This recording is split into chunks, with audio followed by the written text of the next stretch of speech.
this is the first example for the rectangular components. So for this example, this is on a two-dimension or two-dimensional space or 2D that is in XY, which is for this first example, at any instant, the horizontal position of the weather balloon is defined by the following expression, that is x is equal to 8t, where t is in seconds. And if the equation of the path is described by y is equal to x squared over 10, what we need to determine are the magnitude and direction of the velocity and the acceleration when the time is equal to 2 seconds. So ang atong buhaton manggod nato ani is pangitaw nato ang mga na nag-describe sa imong motion sa imong particle, which are the velocity and the acceleration. So mao na nga atong pangitaon diri are the magnitude and the direction of the velocity and acceleration. So kung makita ninyo diri sa koan, sa answers, the velocity is 26.8. Its direction is 72.6 degrees, while its acceleration is 12.8, and its direction is 90 degrees. So let us try to solve this first problem.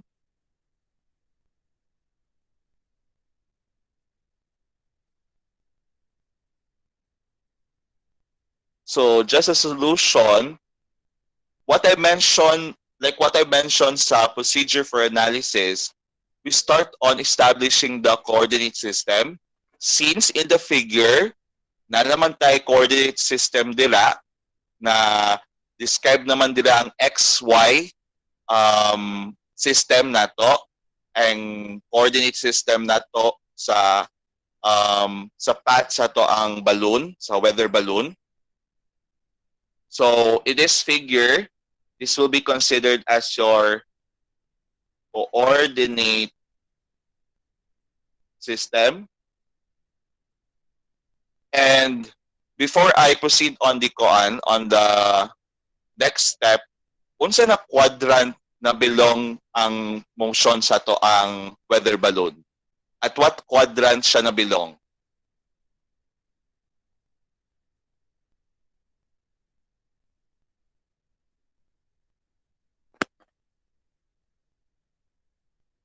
At what quadrant na belong ang ato ang weather balloon?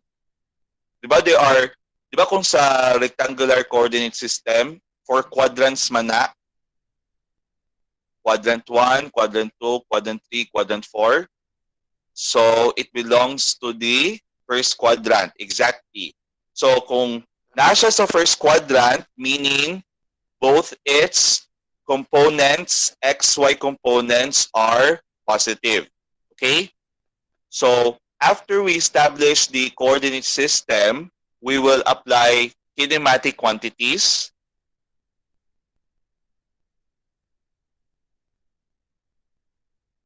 So for the kinematic quantities, ang atong pangitaon una kay ang velocity. So we will consider first the velocity. So when we determine especially its magnitude and direction sa velocity, we need to divide, or we need to resolve into two components, that is the x and y component. So unahon sa nato si x component, then afterwards si y component. So ang atong goal ani is we need to identify the components of your velocity acting along the x and y axis. And once we have the components of your velocity, which are the vx and vy, we can determine its magnitude using the Pythagorean theorem. Then also, since two-dimension naman ni siya, ang direction can be found using or by applying the inverse tangent sa to the quotient of your components, which is Vy over Vx. So for the velocity, mag-start ka sa x component.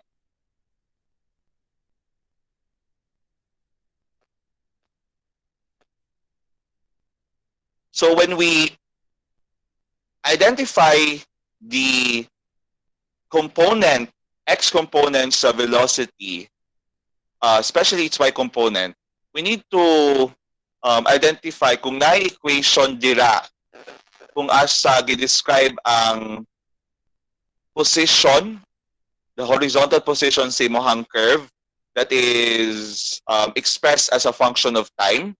Eh, di ba, like what I've mentioned, kailangan ang imong mga components, especially the x component, must be expressed as a function of time.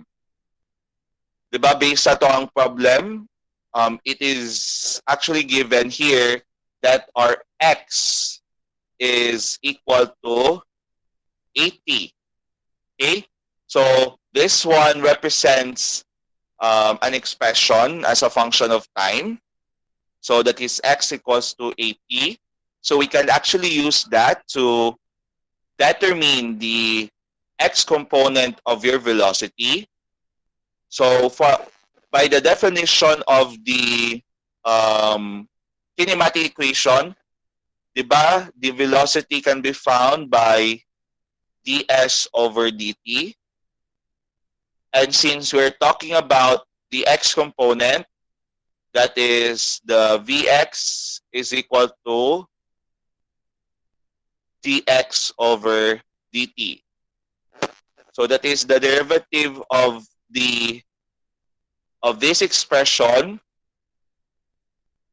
with respect to time. So therefore, your velocity, the x component of your velocity is equal to 8 feet per second. And since it is positive, meaning that it is moving along to the right. And this is, kung gamito na to ang dot notation, the same siya sa, it could be represented with x dot. So ang x dot, which is the x component sa imong velocity, is equal to 8 feet per second moving to the right. So nanantay x component sa imong velocity, ang Vx. Ang next na to buhaton is for the y component. But before that, kung si pasabutan ning 8 feet per second sa imong x component sa velocity, this is actually what? After na to pag-differentiate, after na to pag-derive with respect to time, ang 8 feet per second nimo is unsa man? It is a constant. Kay when we derive the 80 with respect to time, ang value or the answer rather sa x component sa velocity is equal to 8 feet per second. So that is a constant. So pag determine sa acceleration, sa x component sa acceleration, ang iyang acceleration is pila? Kung if ever constant ang velocity, that is 0. Okay, so remember on that. Kay gamito natin na siya later on sa acceleration. So just a continuation.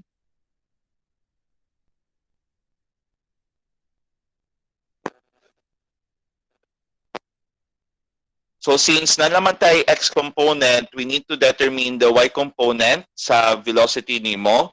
So y component, di ba, the same sa x kay it must be represent with an expression as a function of time. So mo nang yt. Pero based man sa to ang problem, wala tay the same sa x na equal siya sa 80.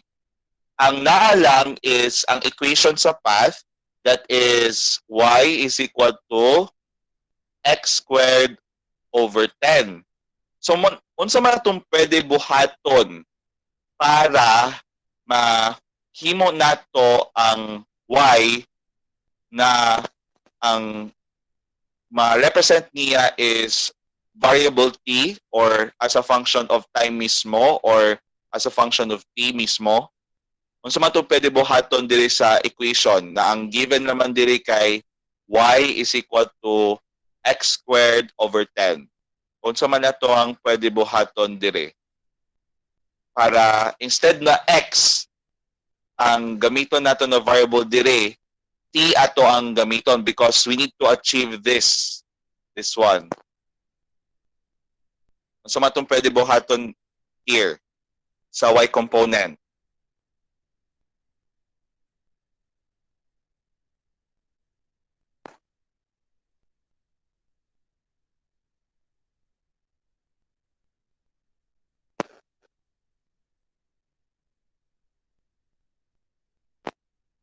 Unsa man itong pwede buhaton sa y is equal to x squared over 10?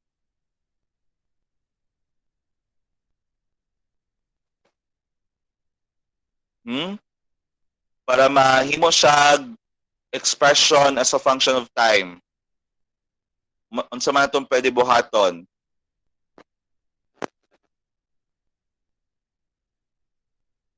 That is, substitute 80 sa x. Correct, exactly. So that is, since nalaman tayo x is equal to 8t, di ba?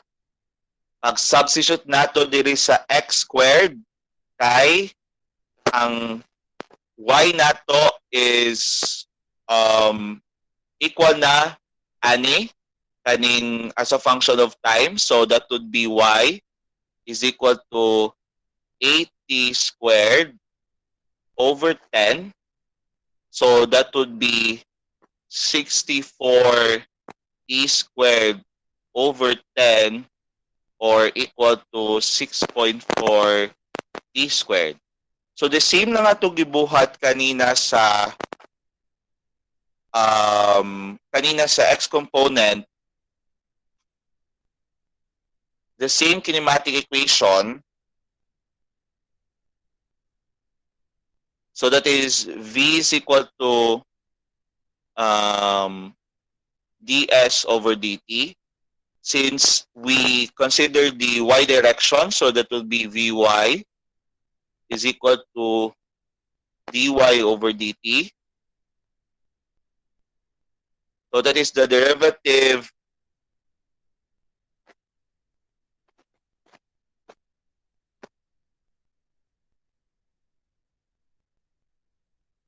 yes na ay squared kay ang original man kay y is equal to x squared over 10 man.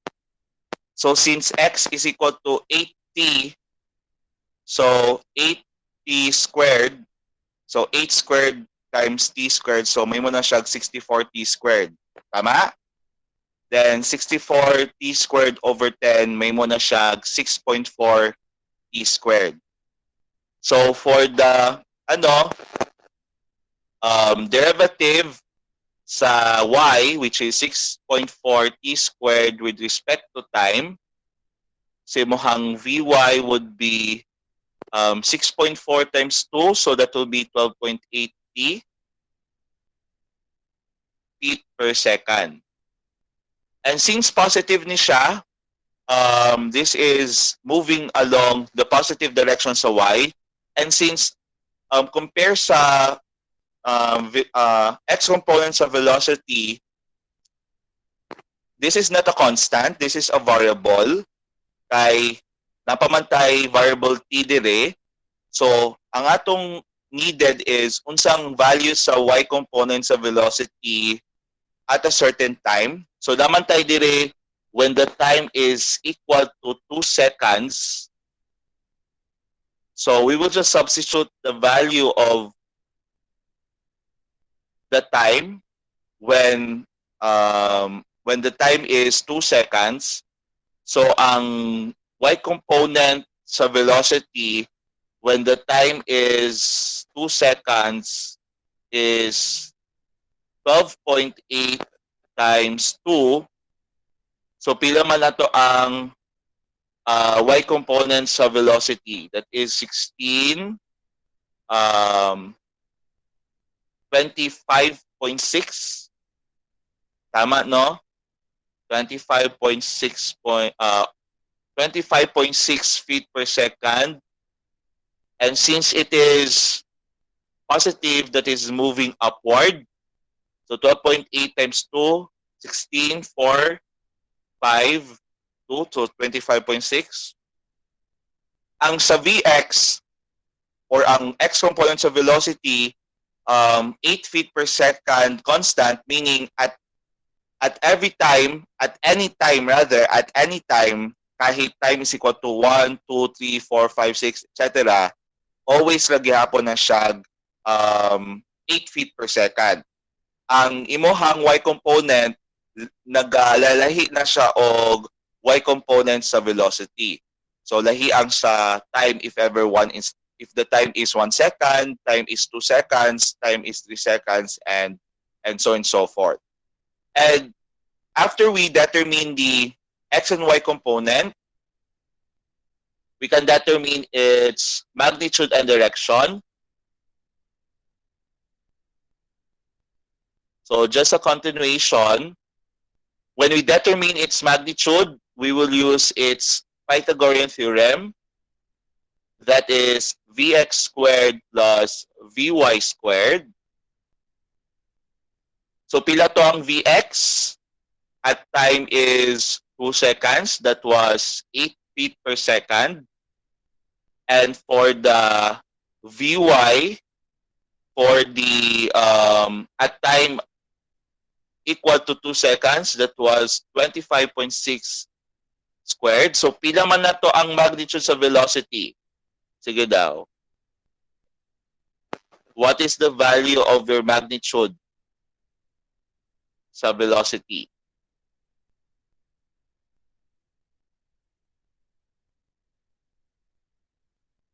Pila man na to ang magnitude? 26.82, sir. Pila? 26.82. 26.82 feet per second. So nanatay magnitude. Take note, ang magnitude can be found using Pythagorean theorem.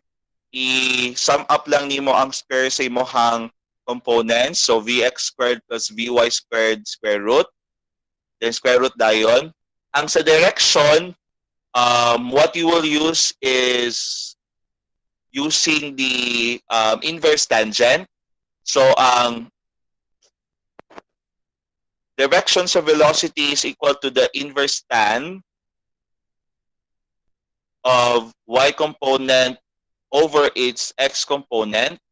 And ang vertical lines, that is absolute value. So when we say absolute value, if ever we encounter a negative, i-change lang nato, mahimo lang siya positive ang answer nato dire sa atong equation. So for that is the inverse tan of 25.6 over 8. O pila man na to ang angle, or it represents the direction of your velocity.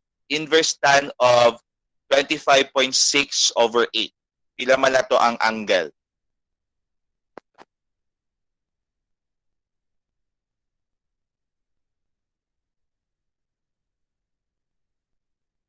.2? Kasi wala pa ni mo 72.65. Don't forget to what you call this?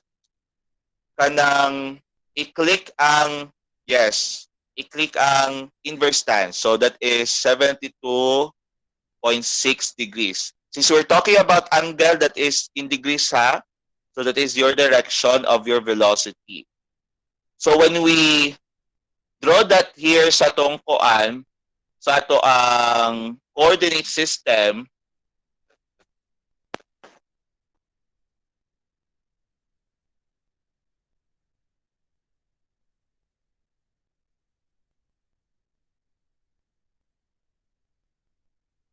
so di ba kung velocity that is tangent to the curve, so mamalang iyang position at point B, so it is tangent to the curve path. So that is your 26.82 feet per second, and its direction is from the horizontal axis or x-axis, so that would be 72.6 degrees. So that is the magnitude and direction sa imong velocity.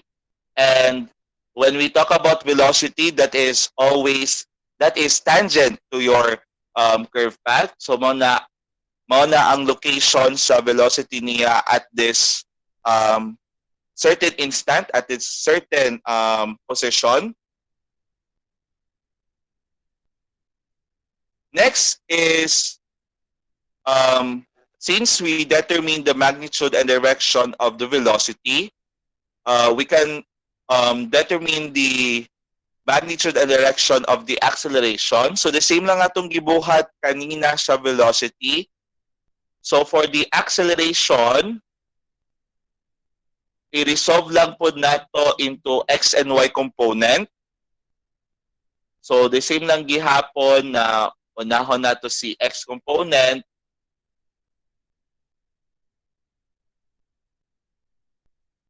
And for the x component sa acceleration, di ba ang sa velocity nato, that is represented with a constant velocity na 8 feet per second.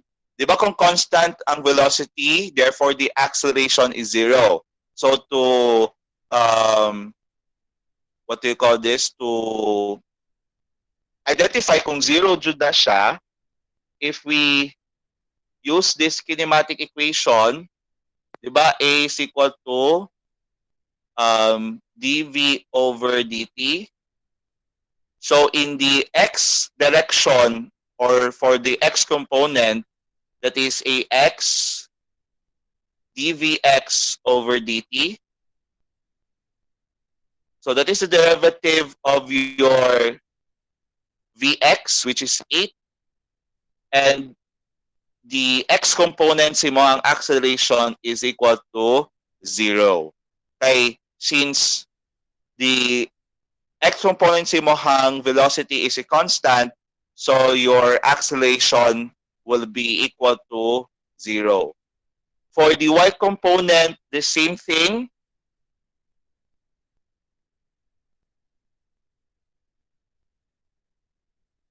That is using this expression that was 12.8 t. Let us go back to the, yes, 12.8 t. So the same lang ato gibuhat sa x component, ang ay is equal to dvy over dt. So that is the derivative of your 12.8 t.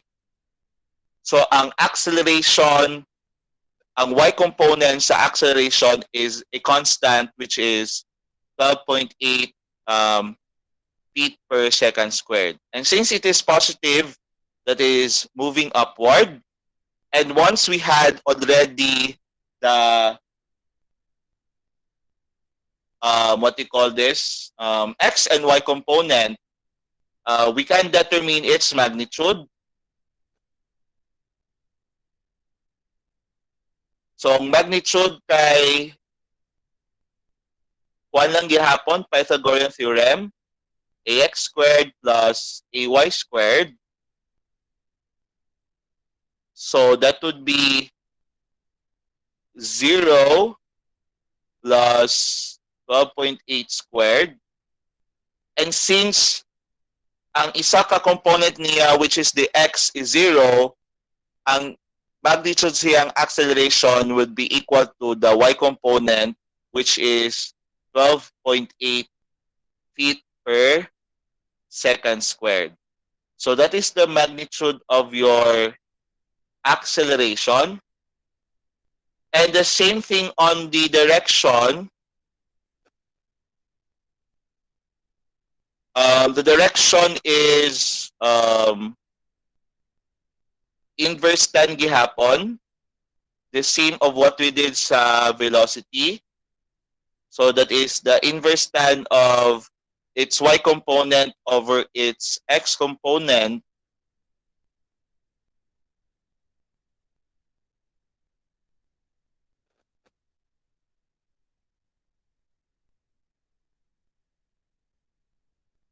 So that is theta A is equal to inverse tan of 12.8 over 0. So pila man nato ang kuan? Direction or angle.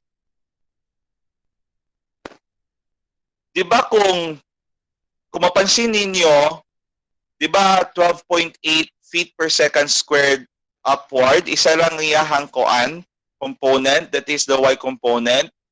Especially kung i-kuan nato na siya, i-locate nato diri sa atong path, that is upward, mo niya mo hang 12.8 feet per second squared. So pag measure nato na siya from the horizontal axis, mao na ang imohang angle theta. So pila man ang angle theta ana nato or ang direction? Kung vertical siya, based from the vertical, or kanang 90 degrees. So that is actually equal to 90 degrees.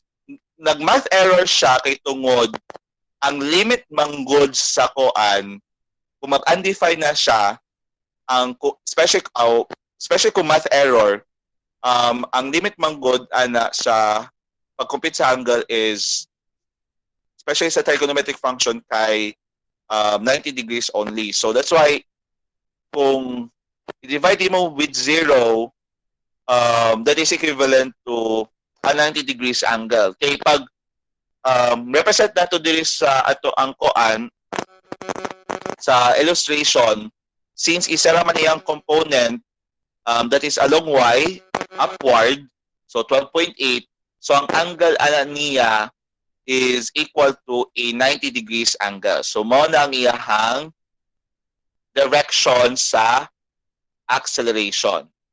So that is how you compute for the magnitude and direction sa velocity and acceleration. Okay?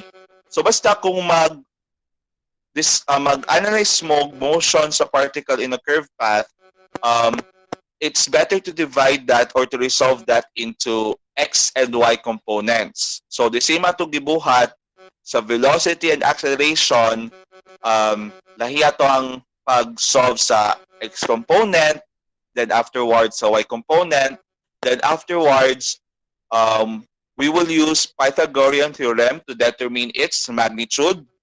Then afterwards is we use this equation sa direction, which is the inverse tan of y component over the x component. So that is how you determine the magnitude and direction of the velocity and the acceleration.